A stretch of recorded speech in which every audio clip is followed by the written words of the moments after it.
Tu te demandes s'il faut prévoir du matériel pour allaiter. En réalité, l'un des plus grands avantages de l'allaitement, c'est la simplicité. Le lait est toujours prêt, à bonne température et en plus, il n'y a pas besoin de grand chose. Du coup, je vais vous partager le matériel qui peut quand même vous aider. Premièrement, le coussin d'allaitement ou alors le coussin de grossesse. Il va te permettre de pouvoir bien t'installer, mais bien sûr que les coussins que tu as déjà à la maison peuvent largement suffire. Le deuxième, du coup, c'est la crème lanoline purifiée. Par exemple, tu as la marque Lancino qui le propose et elle est précieuse pour aider et cicatriser les crevasses. Et durant mes consultations, beaucoup de mamans me parlent de cette crème qui est pour elles révolutionnaire. Le troisième, du coup, ce sont les coquillages allaitement. Grâce à la nacre et au lait maternel, ça permet de cicatriser en douceur. Quatrième, c'est un bon soutien-gorge d'allaitement. Il faut qu'il soit adapté à la nouvelle taille de ta poitrine, sans armature et plutôt privilégier le coton qui va permettre d'apporter beaucoup de confort. Et si tu veux te faire plaisir, quelques vêtements d'allaitement, ça peut t'aider. Mais t'es pas forcément obligé de refaire toute ta garde-robe.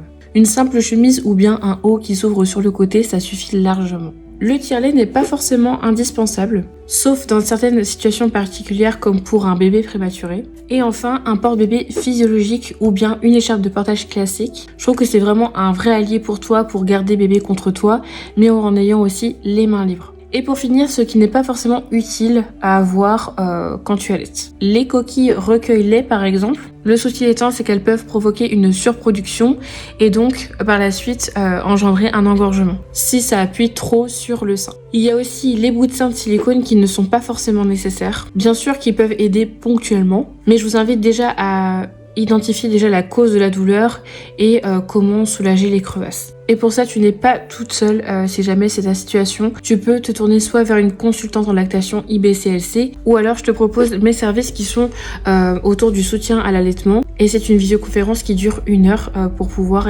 t'écouter, te donner des astuces si tu as besoin et t'orienter aussi en fonction de ta situation.